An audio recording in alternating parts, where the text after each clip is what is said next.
Okay, this is the tractor project that I've been working on. I show first slides here the finished product with some chickens in it. Started out with an isometric drawing that I did on DeltaCAD. I like that software, it works really well. It's a 2D software package, and draw these isometric drawings, print them out. Just a concept. Then from that, proceed to the finished product, which you see here, except for the wheels. I've got nest box and everything ready to go. Figure out how much material I need and kind of make little sketches of that. And then I have certain parts of the drawing that shows details. This one here is about the wheels. Uh, used old wood that I had laying around, so that wouldn't be much cost in this. These are the the A-frame part. I've cut 60 degree on one end, 30 degree on the other. These make the cross members that's going to support the cross, and it also makes the upper layer where they're going to roost during the night. So let's get all those cut up, and then I laid it out on the ground so that it would be ready to be assembled like this. And to get them all assembled, putting pieces of plywood in the corners to brace the corners. Came out pretty sturdy. To do this over again, I'd make the bottom piece bigger. I'd use, instead of a 2x2, I'd use a 2x4 at the bottom. But hindsight's always 20/20.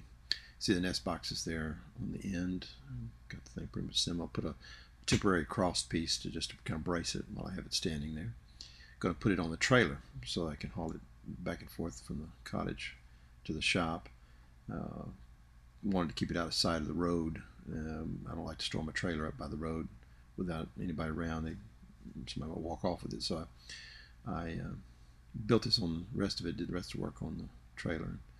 When I got ready for the wheels, I unloaded it and put it there. You can see the working on the back door for the nest. This is the access door for the nest boxes, and you see I've got the 1x4s nailed to the side of it. That's going to be where the tin will be nailed, and the chicken wire. I decided to cover the whole top. I was going to leave part of it open air, but doing this in September and it's 100 degrees outside, and I know the chickens are going to want some shade, so I just deemed it best to go ahead and cover the whole thing. I didn't have enough tin to cover the whole thing, so I put wood on that far end. I'd cover the rest with tin, but wood is, supplied some shade on that end. So started the chicken wire.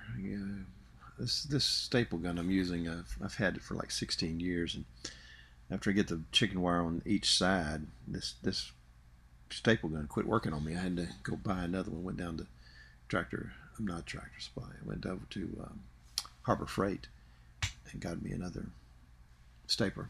It works really well. I really like it. But anyway, I'm getting this all chicken wire, 1 inch chicken wire stapled around the bottom, and I'll do the ends later after I get the metal on the roof. You'll see that in a moment. But there's a lot of staples. I wanted to make sure it was on there good. My daughter Sarah suggested I might want to have used some heavier wire on that bottom than that chicken wire, that 1 inch chicken wire, so that some varmints have the strength to tear through that chicken wire. So I'll test it for now. If these two roosters I've put in there survive, well, I'll figure it'd be all right. But if something is able to get through that chicken wire and get to them, then I'll know before I put laying hens in there, and that's what I ultimately plan to do. I'll replace that with some heavier wire. I'm putting the roof on now. It's got these are just pieces of metal I had left over from the covering the cottage, metal roof on the cottage, and got one side covered, and then had one long piece that I was going to cut into. Oddly enough, it's going to cut into 4 pieces like the other side, but Janie suggested I just cut it in 2 pieces, which was smart.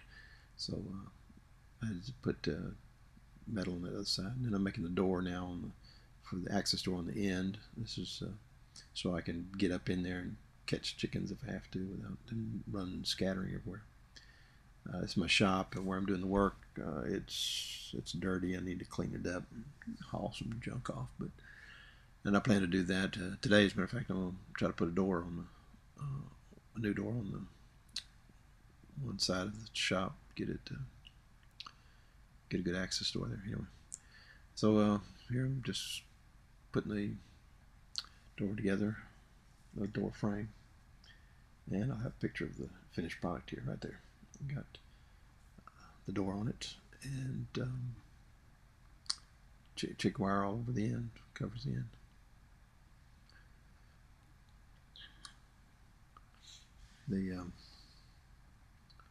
I take it down to the house after I get through here. I take it to the house and unload it. It's an access door for the hen laying boxes, and I'll put a door you'll see later on that lower part for putting the feed and the water in. And here the chickens are, and the 2 roosters that Sarah gave me. I put them in there, and they seem quite happy and content. The first night they slept on the ground. Second night they moved up to the roost on the first floor, and the third night they're on the top roost there. You can see the 2 roosts there. They moved to the very top on the last night. They get comfortable there. So I got the feed in there and water in there. They seemed really happy. This next picture shows that access door for the feed, the white door. I put the feed and water in there. And I got it ready for the wheels will be next. It's too heavy to drag around. And it's a little weak. I need to, if I do anything differently, I'd definitely change the bottom of this thing. One of the boards broke down there on the end where the door is. Bottom piece broke when I loaded off the thing, but I used old wood that I had split, and it had splits in it and stuff, so I should use better material. Here I'm making the wheels for it. Just sawed these out of some old scrap plywood I had. I put 2 pieces laminated, put 2 pieces together so it's 1.5 inches wide. I thought they'd roll better. I held them together with screws, and then put them on the drill press to drill the center hole, the axle hole. I need to organize my shop. Digging through toolboxes is just a hassle when I'm trying to look for something. Janie took a picture of where I dumped my toolbox out on the floor and scattered things. I was looking for a saw blade, and just saw the axles for this. I used a piece of all thread for the axle. And here I'm on the drill press, and it's nice to have tools to work with. The drill press is real handy, and I got the bandsaw there behind it. It worked good for splitting the blocks I used to mount the axles to. You see one there. That's the axle, piece of all thread. And I'm going to be building a cabinet for my table saw. I'll make a video of that when I get that project done. And there we are with just getting the stuff gathered up to carry down and put it on the chicken tractor. Jane is a big help. She comes down, checks on me, and takes pictures. And where we are, we headed back to the chicken tractor. You can see it in the distance next to the cottage. And going to put the wheels on now, get them ready to go. It's got the little blocks laying on the ground there, the wheels stacked over there. And here we go, drill some holes and assemble.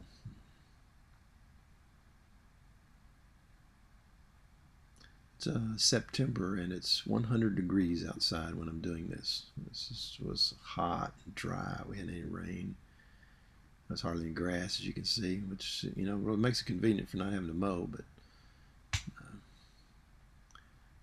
I sure need some rain. And put these blocks on there, and got them some of my axles. I cut them too short, by 3/4 of an inch, and I had to countersink that one on the inside. But after we got that worked out fine, I got the wheels put on that little nut to hold them in place.